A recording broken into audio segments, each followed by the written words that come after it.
Metroid is one of Nintendo's most iconic and long-running series, though its releases have been somewhat sporadic over the decades, with frequent gaps between major installments and with development largely being handed over to studios outside of Nintendo, starting in 2002 with Retro Studios taking the reins for the Prime trilogy, Team Ninja handling Other M in 2012, and now Mercury Steam, known for their Castlevania Lords of Shadow games, developing Metroid: Samus Returns, a 2017 remake of 1991's Metroid 2: Return of Samus. Starring the usual series protagonist Samus Aran, Galactic Federation bounty hunter, Metroid 2 takes place after the events of the first game and sends you to the Metroid homeworld, planet SR-388, to wipe out the rest of the Metroids. With that simple premise, Samus Returns plays like any typical Metroid game, where you explore a series of complexly interconnected levels while gaining assorted power-ups that grant access to new upgrades and new areas, in addition to opening up new gameplay possibilities, all in the form of a two-dimensional puzzle platform shooter.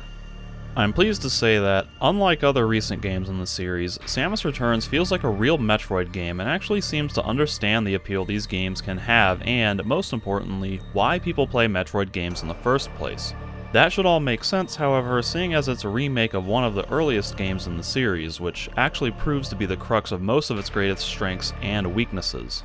Despite feeling like a genuine return to form and being one of the better Metroid games to have come out in the last 15 years, it also feels a bit like a formulaic paint-by-numbers entry in the series. I never played the original Metroid 2, but the remake feels so incredibly similar to other 2D entries in the series that I almost feel like I've played this game before, since it reincorporates many of the exact same tools, concepts, and gameplay elements that we've already seen before in other games, like the missiles, super missiles, power bomb, grapple hook, ice beam, wave beam, Varia suit, gravity suit, screw attack, and so on. The new features this time around include a dedicated melee counter button that allows you to knock back enemies as they get close to hitting you with certain attacks, thus stunning them and allowing you to vanquish them with a quick burst from your gun, and 4 Aeon abilities that consume energy from a shared pool to allow you to scan the environment to reveal portions of the map while highlighting destructible blocks of terrain, or erect a shield that will divert physical damage from your health to your Aeon meter, or enable a rapid-fire shooting mode for your cannon, or slow time around you while you still move normally. These are all welcome additions, although most of them don't feel as well implemented as they could have been. Of the 4 Aeon abilities, for instance, the only ones I found myself using with any sort of regularity were the environment scanner and the shield, because the other two use so much energy so quickly that they're best used only when absolutely necessary, basically as keys to get past enemies or obstacles that can only be defeated or circumvented with those specific abilities. The shield is functionally pretty useful since it can help save you from death if you're ever low on health, but for me it was mostly just an extra health bar to use against bosses and as yet another key to access areas that would kill me without the shield engaged. The environment scanner is something I actually enjoy, since it effectively widens your field of view by allowing you to see the layout of the map several squares beyond what you can currently see on screen, which I find absolutely clutch when deciding where to go while exploring. Oftentimes in these sorts of games, you find yourself in a room with multiple doorways leading out in multiple directions, but you can never tell which paths are going to be dead ends that you should explore before venturing into the other ones, which continue further and deeper into the level until you go through and explore all the options, which can be kind of annoying when you arbitrarily choose the wrong door and find yourself advancing much further into the level and constantly have to second guess yourself and wonder when or if you should backtrack to check out those other doors you passed. It's also nice that it cuts out on time spent hunting for destructible terrain, since the sound effect when you ping the scanner will tell you if there are hidden blocks to destroy in the room you're in, and they'll even flash if you can get them on the screen while the scanner is pinging. I can see some people maybe not liking this if you're someone who enjoys the challenge of trying to find hidden secrets on your own, but it felt like most of the hidden areas were things I could have or would have found on my own eventually, and the scanner just cut down on the amount of tedious trial and error bombing every square around a suspicious area trying to find the exact spot that connects to a hidden alcove, so I was certainly alright with using it a lot. Unlike other 2D Metroid games, Samus Returns adds a 360-degree aiming mode to the arm cannon, allowing you to press the left trigger to go into aiming mode, where you stand or crouch in place and have full freedom to aim anywhere you want, as opposed to being restricted to firing straight, forward, up, and diagonally. This is another new feature that I absolutely love, since it gives you way more precision in aiming so that you can actually hit certain pesky targets, but at the expense of mobility since you can't shoot and move at the same time. I really liked the melee counter at first, because you're often kind of defenseless in these games if something ever gets in close, so having that ability to knock something back if it's dangerously close to you and, if timed properly, fully counter an attack allows the combat to flow more fluidly instead of falling into that awkward stumbling dance that often happens when something in close range is hitting you and you can't quite get away from it while also shooting it with your weapon. The more I played, however, the more gimmicky and formulaic it got to be. Most enemies are most easily dispatched by waiting for them to flash and then hitting the counterattack button so that you can subsequently one-shot them, which turns the combat into a more passive, reactionary system where you just stand around waiting for the enemy to do something so that you can press 2 buttons and kill it automatically without having to worry about positioning or aiming your weapon.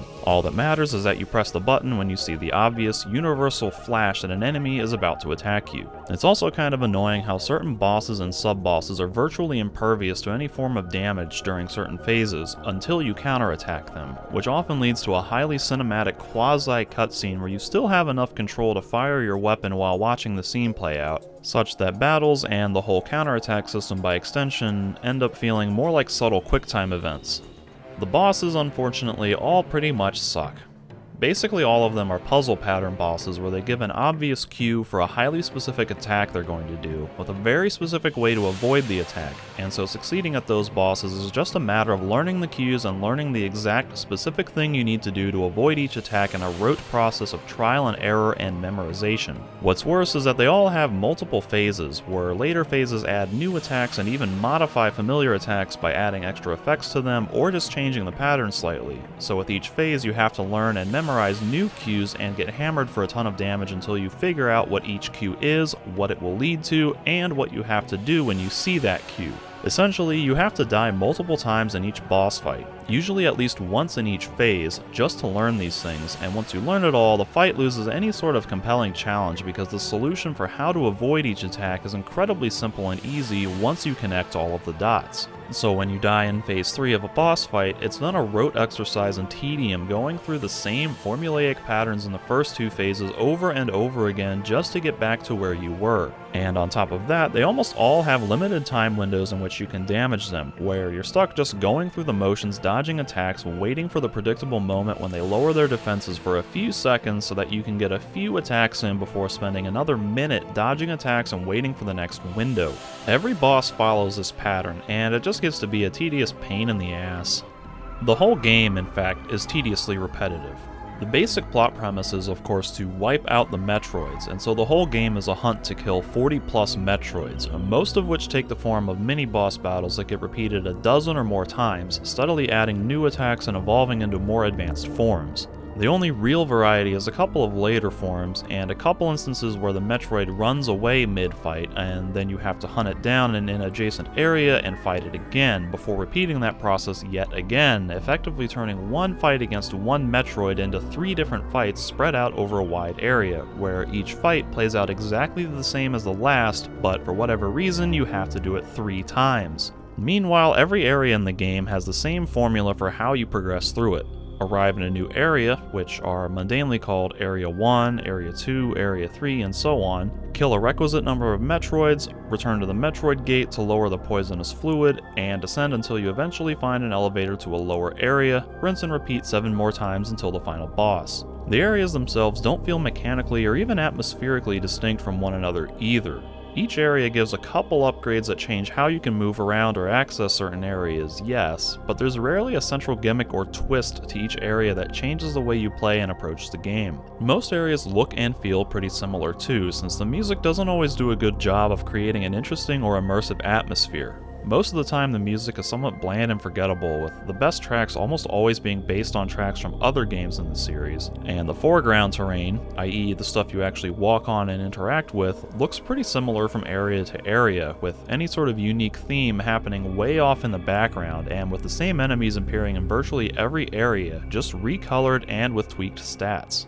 The Metroid series is known for having a strong backtracking element, where you're rewarded for returning to areas you'd previously explored with new tools and equipment to unlock more upgrades or gain access to new areas, and usually that's something I enjoy in games, but like a lot of other things in Samus Returns, the backtracking gets to feel a little tedious here too. There are just so many upgrades and things you're incapable of accessing your first time through an area, so basically each time you get a new upgrade you have to go back to 3 or 4 different areas in each level if you want to be a completionist about finding all of the things and unlocking all of the upgrades. And really it just makes exploring new areas a bit annoying and unrewarding when about half the time you're encountering things you can't do anything with yet. Most of the time, it's just a missile tank upgrade that'll increase your maximum capacity by 3 as opposed to the usual 5 in the other games, so individually they're pretty insignificant, especially when you really don't need that many missiles to beat the game. By the time I was in the last 2 or 3 levels of the game, I basically just gave up on seeking out the optional upgrades because they just didn't seem worth the time and effort to track them down again.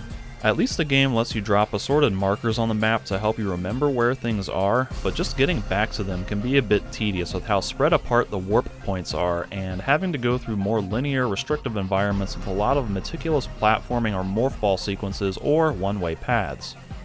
The overall level progression is pretty linear too, since you have to go through the 8 levels in sequential order, starting at the top with Area 1 and working your way down to Area 8, with each area having a single entrance and exit to the next area. Although you have the constant ability to backtrack to previous areas via handy warp points, there's no real reason to other than to track down those optional upgrades, since the only way forward in the game is down. That isn't so much of a problem, however, because the areas themselves are fairly large and open-ended, giving you complete freedom to explore on your own, discovering upgrades and encountering Metroids in any order within those specific areas. Although the game doesn't allow so much freedom as to be able to sequence break and speedrun the game in clever ways, the feeling of exploring uncharted areas that branch out in all directions and trying to figure out what you need to go where can still be pretty engaging, just as you would expect from a classic Metroid game. The 3DS controls work decently well, except that it's all sometimes a bit of a literal pain since the 3DS isn't the most ergonomic device to hold, even with the larger XL model.